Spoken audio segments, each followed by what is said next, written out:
เมื่อคนที่เป็นโรคทางจิตเวชไม่ว่าจะเป็นซึมเศร้าไบโพล่าหรือว่ากลุ่มของเด็กพิเศษไม่ว่าจะเป็นสมาธิสั้นออทิสติกได้บอกกับคนอื่นๆว่าเขาเป็นภาวะเช่นนี้เพื่อจะทำให้คนอื่นเข้าใจว่าเขามีสถานะเช่นนี้แต่คนทั่วไปในสังคมนั้นกลับมองกันตรงกันข้ามกับเข้าใจเป็นอีกแบบหนึ่ง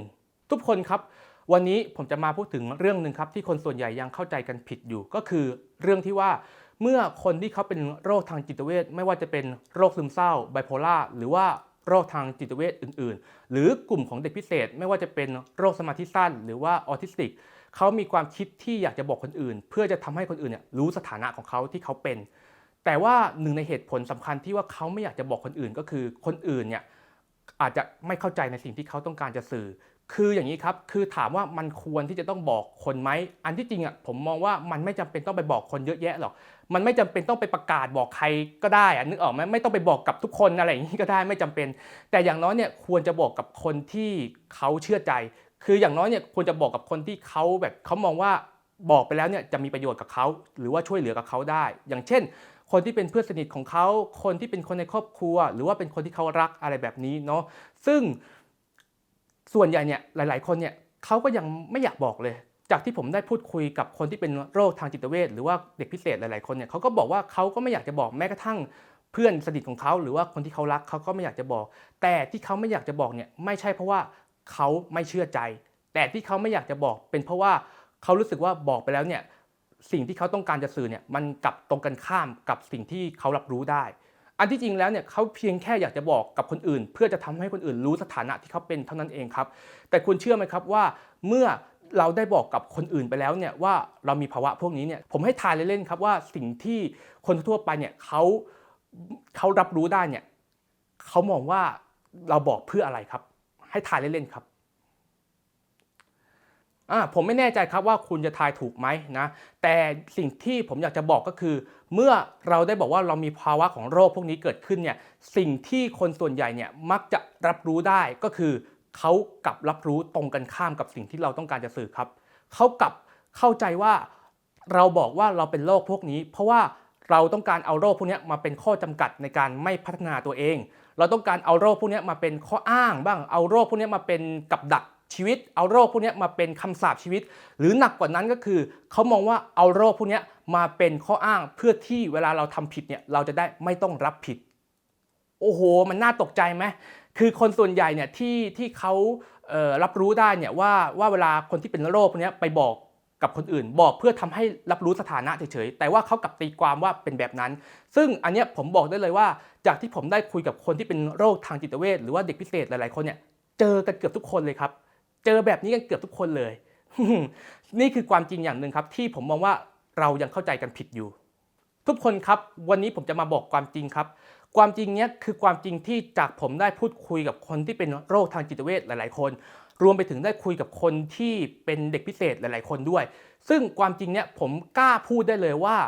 ผมว่าไม่ต่ำกว่า 80% ครับไม่มีใครคิดแบบนี้ครับบอกได้เลยว่าส่วนใหญ่คนที่มีภาวะพวกนี้ไม่มีใครคิดแบบนี้ไม่มีใครคิดเอาโรคหรือว่าเอาภาวะพวกนี้มาเป็นข้อจำกัดตัวเองน้อยมากครับคือผมว่าอาจจะมีก็ได้นะแต่ถ้ามีก็คือน้อยมากครับคือจากที่ผมได้พูดคุยมาเนี่ยทั้งซึมเศร้าทั้งไบโพล่าทั้งออทิสติกอะไรแบบนี้ผมคุยเท่าที่ผมคุยมาผมเจอแค่คนหรือ2คนแค่นั้นเองที่เป็นออทิสติกแล้วเขาก็บอกว่าเขาไม่สามารถทำสิ่งนี้ได้หรอกเพราะว่าเขาเป็นออทิสติกแค่นั้นเองแต่ทั้งนี้ทั้งนั้นผมไม่มั่นใจว่าเขาเอามาเป็นข้อจำกัดไหมนะคือเขาอาจจะไม่ได้เอาออทิสติกมาเป็นข้อจำกัดก็ได้เพียงแค่ว่าเขารู้สึกว่าเขาทำแบบนี้ไม่ได้จริงๆเขาก็เลยบอกสถานะว่าเขาทำไม่ได้นะเพราะเขาเป็นออทิสติกแค่นั้นเองอะไรแบบนี้อาจจะเป็นเพราะอย่างนี้ก็ได้นะซึ่งผมกล้าพูดได้เลยว่าคนที่มีภาวะพวกนี้ไม่ว่าจะเป็นโรคทางจิตเวชหรือเป็นเด็กพิเศษเนี่ยเกิน 80%เนี่ยอยากพัฒนาทั้งนั้นอยากทำให้ตัวเองเนี่ยหายหรือว่าใกล้เคียงคนปกติทั้งนั้นนะครับไม่มีใครเขาแบบอยากเอามาเป็นข้อจำกัดหรือข้อด้อยอะไรหรอกเพราะว่าอันนี้พูดกันตามตรงๆนะว่าจากที่ผมได้พูดคุยเนี่ยไม่ว่าจะเป็นโรคทางจิตเวชหรือว่าเด็กพิเศษเนี่ยพูดตรงกันเลยว่าคือโรคพวกนี้ภาวะพวกนี้ถ้าใครไม่เป็นเนี่ยไม่รู้หรอกว่ามันทุกข์ทรมานแค่ไหนคือโรคพวกนี้บางคนเนี่ยถึงขนาดพูดเลยว่าโรคพวกนี้มันเป็นโรคเวรโรคกรรมอย่างหนึ่งคือคนไม่เป็นเนี่ยไม่เข้าใจหรอกว่ามันทุกข์ทรมานอะไรแบบนี้มีแต่คนแบบอยากทำให้ตัวเองดีขึ้นพัฒนาตัวเองให้ดีขึ้นทั้งนั้น มีแต่คนอยากให้ทำให้ตัวเองเนี่ยหายใกล้เคียงคนปกติได้มากขึ้นทั้งนั้นนะครับส่วนใหญ่จะเป็นอย่างนี้ในความเป็นจริงเนี่ยอันนี้ผมจะฝากเป็นข้อคิดนิดหนึ่งแล้วกันเนาะเพราะว่าผมว่าอาจจะมีคนที่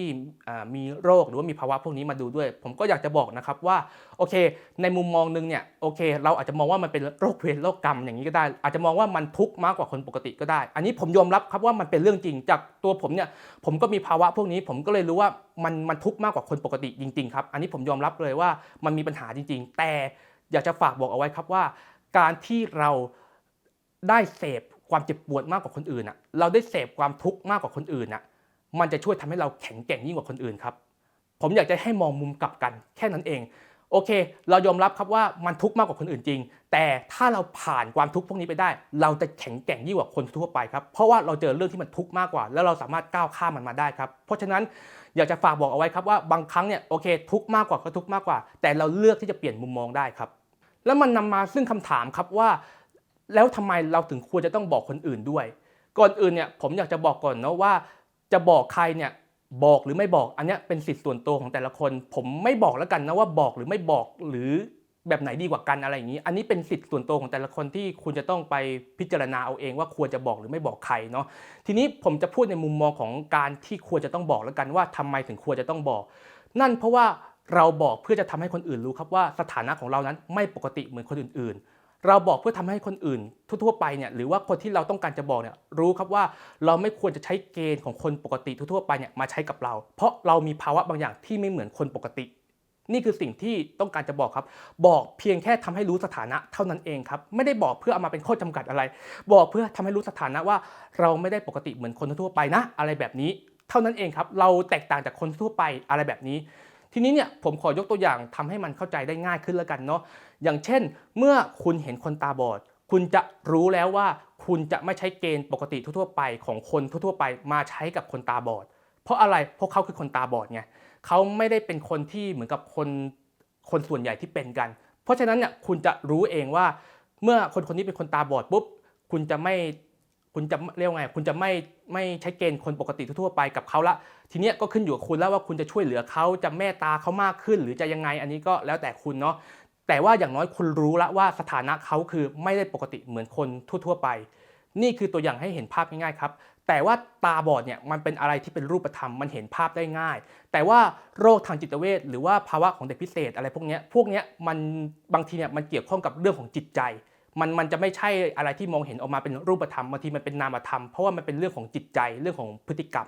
อย่างคนที่เป็นโรคซึมเศร้าเนี่ยที่เขาคิดจะบอกคนอื่นเนี่ยเพราะว่าเขาบอกว่าเป็นเพราะว่าเขาเนี่ยมีภาวะอารมณ์ที่ไม่เหมือนคนปกติทั่วไปเพราะฉะนั้นเนี่ยบางครั้งเนี่ยการรับรู้อารมณ์หรือว่าการมีส่วนร่วมกับอารมณ์เนี่ยอาจจะทำได้ไม่ปกติเหมือนคนทั่วไปแล้วก็รวมไปถึงคำพูดด้วยบางคำพูดเนี่ยเราไม่ควรจะใช้กับคนที่เป็นโรคซึมเศร้าถ้าหากว่าเรารู้ว่าคนนี้เป็นซึมเศร้าปุ๊บใช่ไหมเราก็จะได้เลือกคำพูดได้ถูกกับเขาเพราะว่าบางคำพูดเนี่ยมันเซนซิทีฟต่อเขามากๆอะไรแบบนี้ซึ่งการที่เรารู้ว่าเขาเป็นซึมเศร้าเนี่ยแล้วเราปฏิบัติตัวกับเขาอย่างคนที่เป็นซึมเศร้าเนี่ยมันก็จะทำให้ลดความเสี่ยงที่เขาอาจจะทำร้ายตัวเองหรือว่าทำร้ายผู้อื่นได้ด้วยอะไรแบบนี้อันนี้คื